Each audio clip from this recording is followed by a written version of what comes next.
আজ রাত থেকে টরন্টোতে একটা স্নোস্টর্ম হচ্ছে। পুরো পার্কিং লট আমাদের বিল্ডিংয়ের সামনে পুরো স্নোতে ভরে গেছে। এরকম স্নোস্টর্ম কাল পর্যন্ত পুরো দিন চলবে। সামনে আমাদের বিল্ডিংয়ের ওই গাড়িটা আটকে গেছে, চেষ্টা করছে বেরোনোর, কিন্তু এত স্নো আটকে আছে ওটা।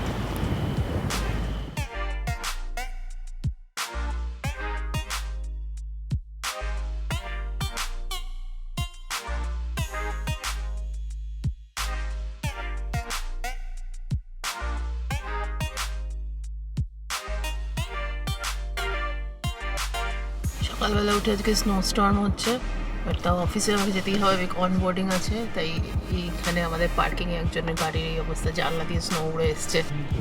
কভার্ড পার্কিংয়ে ওই অবস্থা, ভেতরে পুরো স্নোয়ে ভরে গেছে। স্নোস্টর্ম, হ্যালো উইন্টার অবস্থা। ভিজিবিলিটি প্রায় নেই, আর গাড়িগুলো একদম খুবই আস্তে আস্তে মুভ করছে। ওদিকে আমি ওই মেইন রোডে দেখছিলাম। মর্নিং বন্ধুগণ, তো আজকে বললামই তো এখন আমাকে অফিস যেতেই হচ্ছে। তো বিকজ অনবোর্ডিং আছে আমার, তো লোক আসবে and they will be waiting for me. আজকে কোনো মতেই ওয়ার্ক ফ্রম হোম করা যাবে না, না হলে তো ওয়ার্ক ফ্রম হোম মানে ওয়াজ দ্য বেস্ট অপশন।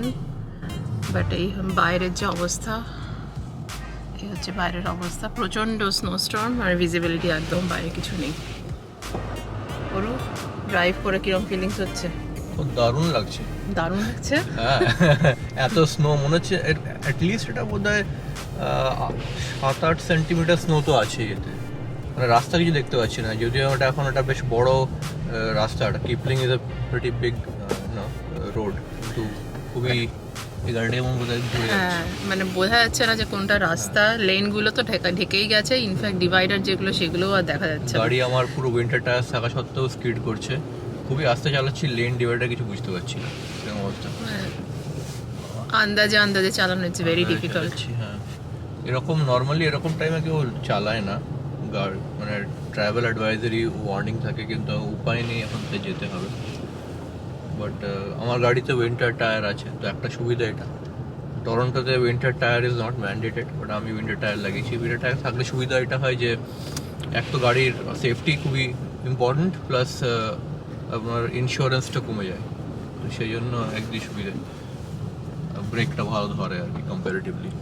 সেটাই, গাড়ি কি স্কিড করছে না ব্রেকটা ধরছে? ধরছে এখন, খুব আস্তে চালাচ্ছে এখন। হ্যাঁ, আমাদের স্পিড নেই বলতে গেলে। 50 কিলোমিটারের গাড়িতে যেখানে স্পিড লিমিট, সেখানে আমি 20 কিলোমিটার চালাচ্ছি। আমি সামনে কিছু দেখতে পাচ্ছি না, কিচ্ছু দেখতে পাচ্ছি না।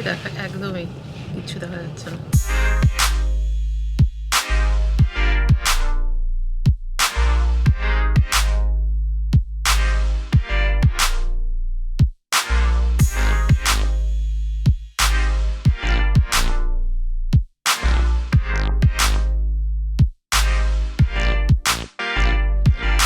আমি একটা মেসেজ পেলাম, যাকে অনবোর্ড করব তারও একই অবস্থা। সে আমাকে টেক্সট করে পাঠিয়েছে যে I try my best to come on time, but then I might be little late. Actually সবারই একই অবস্থা, মানে এই এত স্নোস্টর্মে মানে ড্রাইভ করাই একটা মানে প্যাথেটিক হয়ে গেছে। কিছু টেন কিচ্ছু বোঝা যাচ্ছে না। হ্যাঁ, আমি খুবই সারপ্রাইজ যে এখনো পর্যন্ত এরা এই জায়গাটায় স্নো প্লাওয়ারগুলো নামায়নি। এই সামনে একটা দেখতে পাচ্ছি স্নো প্লাওয়ার আসছে, ওই দিকটা ক্লিন করছে। মানে এত স্নোস্টর্ম, এত স্নো পড়লে অবশ্য ক্লিন করেও লাভ নেই, সঙ্গে সঙ্গে হয়ে যাবে। তারপরে এরপরে যখন হাইওয়েতে উঠে যাবো তখন কম্পারেটিভলি নিশ্চয়ই বেটার থাকবে। বাট নর্মালি যেটা আমাদের আধ ঘন্টা লাগে যেতে, সেটা অ্যাটলিস্ট আজকে দেখাচ্ছে 1.5 ঘন্টার ড্রাইভ, এরকম অবস্থা। প্রিয়াঙ্কা ড্রাইভ করতে পারে, কিন্তু এত স্নো বলে আমি আজকে ওকে ড্রাইভ করতে দিইনি। বেটার হচ্ছে আমি চালাই আজকে।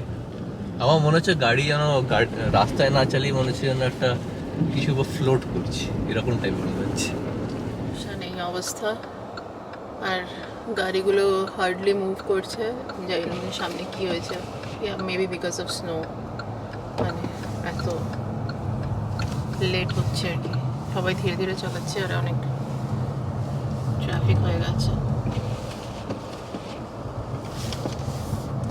নর্মালি আমি অফিস যেখানে সকালবেলা 30 মিনিটসে পৌঁছে যাই, আজকে একটু আগে, মানে টোটাল দেখাচ্ছিল 2 ঘন্টা, তাই না? আমার ভয় লাগছে এখন গাড়ি আটকে না যায় প্রিয়াঙ্কা এখানে। Completely Starc.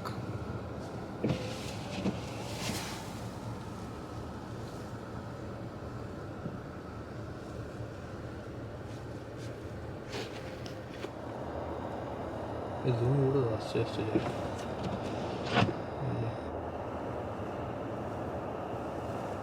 স্কিড করছে। তো যখন আমরা গাড়ির মধ্যে আটকে আছি, কিছুক্ষণ বলে নিই যে উইন্টারে বেরোনোর সময় গাড়িতে অ্যাটলিস্ট কী কী থাকা দরকার। সবার আগে তো এরকম স্নো হলে বেস্ট হচ্ছে গাড়ির মধ্যে একটা স্নো টায়ার লাগানো, উইন্টার টায়ার, সেটা আমরা অলরেডি লাগিয়ে রেখেছি, আগে বললাম। এছাড়া একটা উইন্ডস্ক্রিনটাকে ক্লিন করার জন্য একটা ওয়াশার ফ্লুইড ইউজ করি, সেটাকে সবাই এখানে ইউজ করে, পরে দেখিয়ে দেবো। এই ওয়াশার ফ্লুইডটা এখানে গাড়ির মধ্যে জল দিলে হবে না, জল দিলে পুরো জমে হয়ে ওটা ফেটে যাবে ট্যাঙ্কটা। তো এই ওয়াশার ফ্লুইড স্পেশালি কিনতে হয়, যেটা -45 -35 এরকম রেটিং থাকে, কত টেম্পারেচারে সেলসিয়াসে কাজ করবে। তো সেটা আমাদেরকে রাখতে হয়। গাড়ির মধ্যে অলরেডি 3খানা জার এক্সট্রা রাখা আছে।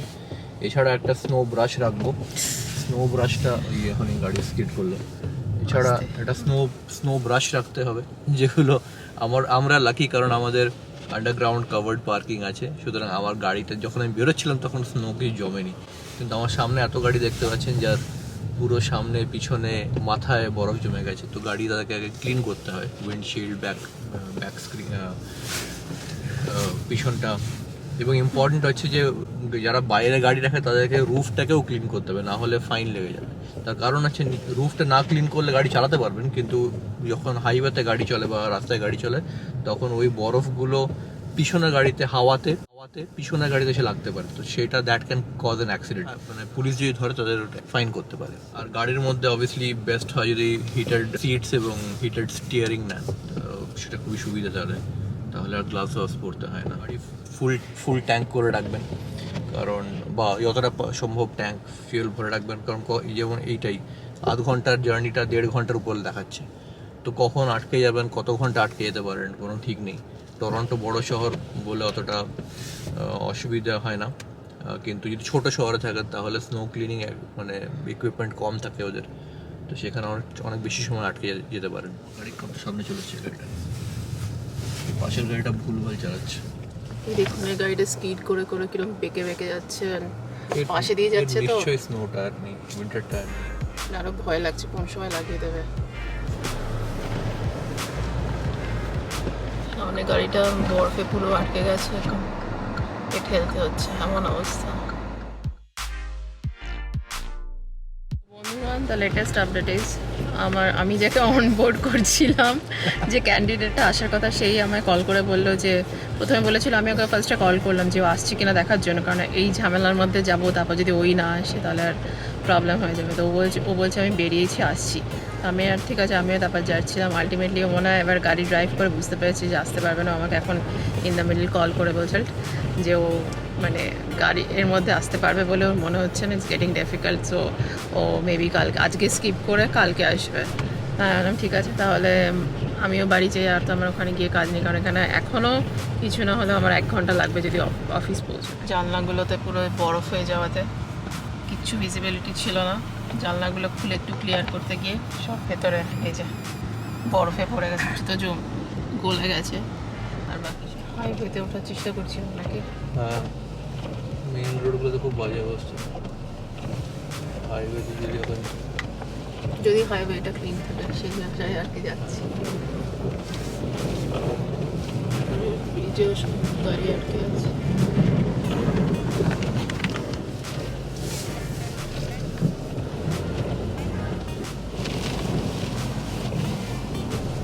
রাস্তাও দেখতে পাচ্ছি না, পুরো জিপিএস এর ভরসায় যাচ্ছি।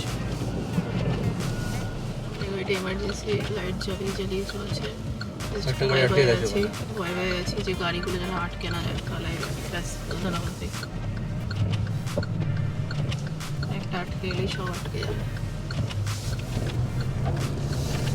যা অবস্থা দেখা যাচ্ছে, মানে আমার মিশন অনবোর্ডিং তো ফেল হয়েই গেল। এখন মিশন হোম ঠিকঠাকভাবে বাড়ি পৌঁছলেই হয় ভালো ভালো। এই স্নো ব্লোয়ার টেস্ট ফাইনালি একটা স্নোফল দেখা গেছে।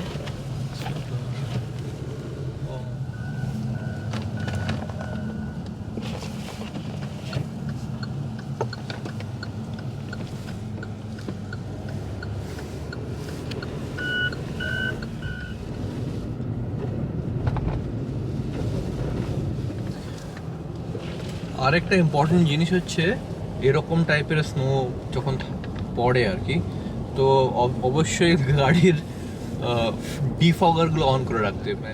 অনেকে অল হুইল ড্রাইভ গাড়ি নেয়, ক্যানাডাতে এটা অনেকেই নেয়, স্পেশালি আরও টরন্টোতে অতটা দরকার পড়ে না, আরও শহর যেগুলোতে অনেক বেশি স্নো পড়ে নর্দার্ন শহরে তখন লাগে।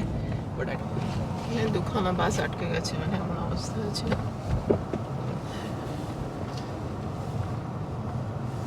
ওই বাসটা আটকে গেছে, ওটাকে হেল্প করার জন্য এটা দাঁড়িয়ে গেছে।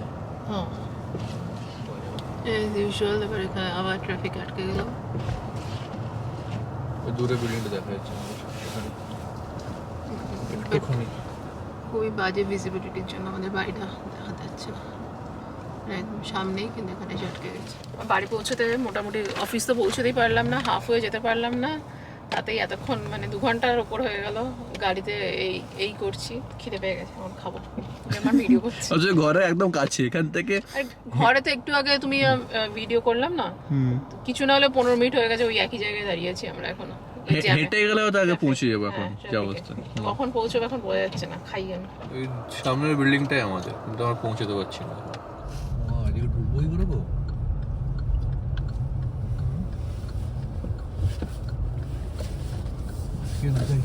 বেরিয়ে গেছে। জয় মা, জয় মা, বেরিয়ে গেলাম। ভয় পেয়ে গেছিল ঘর থেকে বেরোতে পারবো কিনা।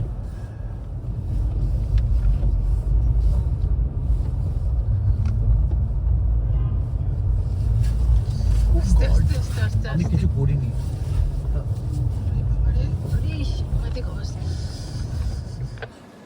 এই হয়েছে গাড়ির অবস্থা। জাস্ট ঘরে পার্কিংয়ে ঢুকলাম, ভাগ্যিস আমাদের কাভার্ড পার্কিং আছে।